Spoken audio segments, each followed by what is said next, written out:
Okay, 3, 2, 1, boom. Welcome to the Energy Boom 101, of course. This is probably dispatch. It's got to be close to 30. It's probably 28, 29, maybe 30.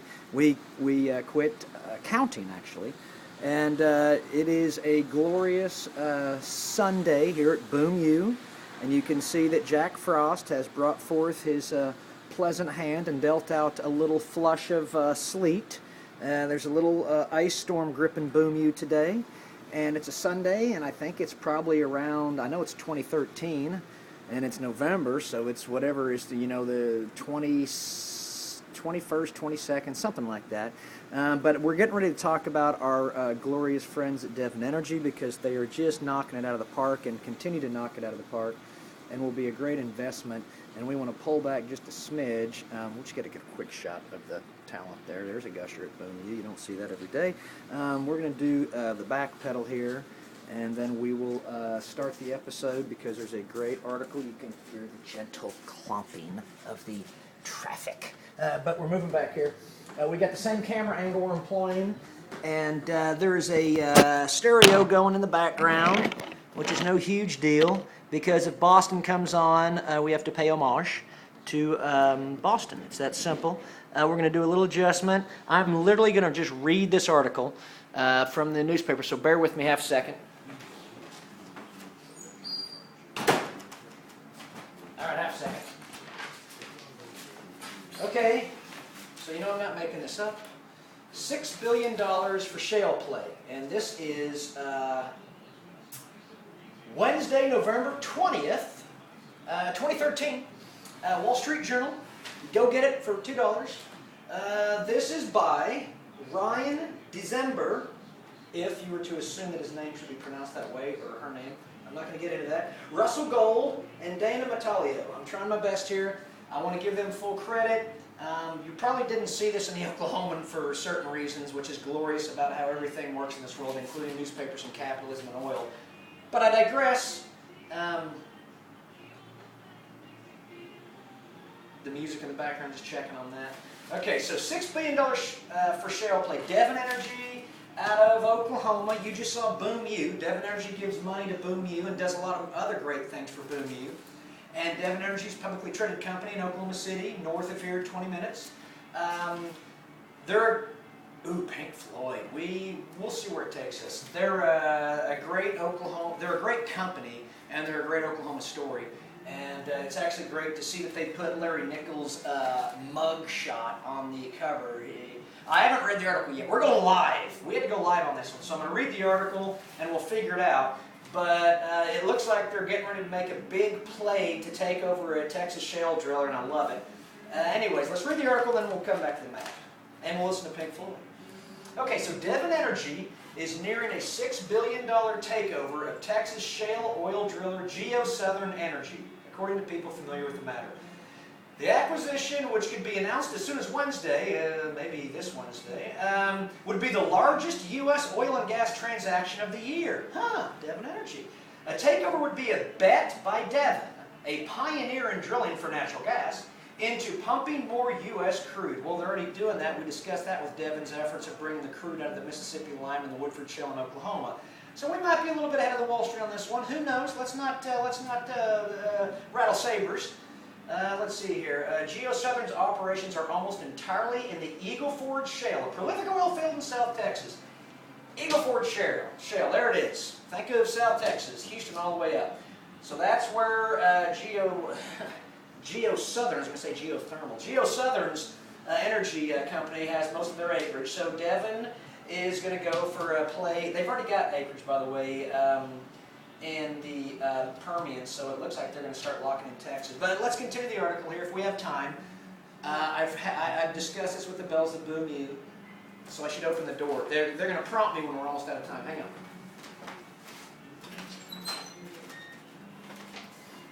Although that Pink Floyd song in the background is amazing. Okay, Devon, which has, listen to this, which has a $25 billion stock market value. That means that the company itself is completely worth, in the collective order of things amongst the shareholders, to be $25 billion. They're going to get ready to pay $6 billion, so they're taking 1/4 of everything they sort of got. They're going to leverage it out there. They've done it before. I wouldn't worry. I've seen it happen before. This is a classic play by Larry Nichols, it looks like. I don't know that because I haven't read the article, but I'm betting. But let's continue here. Devon, which has a $25 billion stock market value, was the first company to combine horizontal drilling and hydraulic fracturing. Oh, wow! I think we figured that out. A technological pairing that unleashed the current energy boom. When it bought into the Barnett Shale in Texas a decade ago, it helped create a nationwide glut of natural gas. Yeah, it bought Mitchell Energy, we know that. But the company was soon passed by rivals that moved more aggressively, discovering and leasing even better oil and gas fields in Pennsylvania, North Dakota, and Texas. Devon's shares rose nearly 5% to $62 on Tuesday after the Wall Street Journal reported on the talks. Okay, so we wouldn't get caught up here because the truth is today's Sunday, and this paper came out 3 days ago, and I just bought it today. So I'm with you, but we're getting caught up here. So I was going to talk about Devon shares because the last time we checked, Devon was at 60 bucks. So what we know is that when they first broke this story Tuesday, the shares rose 5%. They've probably risen since unless they were sold off for profit. That happens. I wouldn't worry about it. I'd ride Devon as long as the energy boom runs, which should be about 10 years minimum. Devon shares rose nearly 5% to 62.77 and change on Tuesday after the Wall Street Journal reported on the talks. Devon declined to comment. Closely held GeoSouthern didn't respond to requests for comment. I love it because I'm pretty goddamn sure the Wall Street Journal just did great homework, and they're bringing you the story that lets you know who are the badasses in the business, and Devon's one of them. The acquisition will likely mean a payday for Blackstone Group. Wow. Which is back GeoSouthern. Unbelievable. How could they know that? The private equity firm, that's Blackstone, helped GeoSouthern secure $1 billion in bank debt in February 2012 to help pay for its drilling activities in the Eagle Ford. Probably because, I'm going to assume Blackstone recognized that GeoSouthern, wow, that's going to be a problem, could pull the crude out of play. So you want to pull it right out of there for its drilling activities. Blackstone and GeoSouthern haven't disclosed the private equity firm's direct investment in the company. Who cares? GeoSouthern produces, okay, you're getting good numbers. GeoSouthern produces about 50,000 barrels of oil equivalent a day. But many details of the Woodlands, Texas. Woodlands is the very energy center of the world, Houston, Texas thing. I'm sure it's unbelievable. But many details of the Woodlands, Texas company's holdings, including acreage and production, aren't public. Wow, that's that's all you can do. But we do know that they get about 50,000 barrels of oil equivalent a day, so that should let you know if the $6 billion pay is, if that's in the market. The deal could mark a turning point in the shale sector. Private equity firms started entering the market in a large way in 2008 and 2009, and many are looking for a way to sell their investments. No shit. They got in a long time ago, and they bought really low, and now they're going to sell when it's, to them, high, but to you and I, it's still pretty low, if you think this boom's going to go for 10 years, which it probably should. Let's see. We're going to turn the next page here. International oil companies. There's your global energy rainbow angle, by the way. International oil companies, so we're going to bring Devon into the global energy rainbow because they're a huge part of it. Which in the past snapped up shale assets, have lost some of their appetite for such deals, especially in the wake of Royal Dutch Shell's decision this year to write down the value of its U.S. shale stakes by $2 billion. Okay, real quick. A lot of the international energy companies came to Oklahoma with that map over there that we'll show you that Stewie's running to invest in the natural gas boom, and they probably just don't have the technology to unlock it. So I don't know what to tell you. They came to the game, they took 3 swings, and they probably struck out. I don't know. And so they're going to sell it off to Oklahoma and other United States companies that have the technology or that know how to do it. Boom! So that's probably what's happening. I wouldn't be too worried about that. Let's see. Only 390 oil and gas deals have been announced in the U.S. this year. That's, by the way, only. These are great updates here. But the year's almost ended. This is great. But the boom's just beginning. So we can now start comparing yearly growth. So now we know that in 2013, basically, 390 oil and gas deals were announced with a total value of $71 billion, according to Dealogic. At this point last year, 520 deals have been announced for $96 billion. More in 2012 than what's happening here. Does that mean the boom's going away? No. It's just shaken down. That was probably the last of the gas money, I'm guessing. Here comes the oil money. Several public oil and gas explorers have hung for sale signs in the past year without finding buyers, including Whiting Petroleum and Kodiak Oil and Gas, both of which are focused on drilling North Dakota's Williston Basin. North Dakota, the Bakken, Hank Ham, boom, we're in the game. We're bringing everyone into this party. Shit. If you're a private right now and you can sell yourself, you do, says David Tamron, an energy analyst at Wells Fargo. If I'm a buyer and there are a lot of people who want out the door, it's a good time to be buying. The dearth of buyers, that's a great word. I think it means lack of, but I can never remember, but it's a great word. The dearth of buyers has prompted many closely held oil companies to turn to the hot stock market. Oh, if they can't find private buyers, then they're saying they're taken public. Okay, so you should be aware of that when these IPOs come. You should really do your research. The dearth of buyers has prompted many closely... Did the bells of boom you go off, by the way? Yeah, they may have. Let me check the time. No, we're at 10 minutes. We got plenty of time. And we got John Mellencamp in the background doing Small Town, so we're gold. The dearth of buyers has promptly held closely oil and companies to turn to the hot stock market. The hot IPO market is very hot right now, by the way. Companies including Warburg Pincus, LLC-backed natural gas producer, and Terra Resources have collectively raised billions of dollars in initial public offerings in 2013. Devon, co-founded in 1971 by Chairman J. Larry Nichols, founded by his father, I believe, as well, helped create the U.S. shale boom when it acquired Mitchell Energy and Development for about $3 billion in 2012. This is a great update, a great refresher on Devon.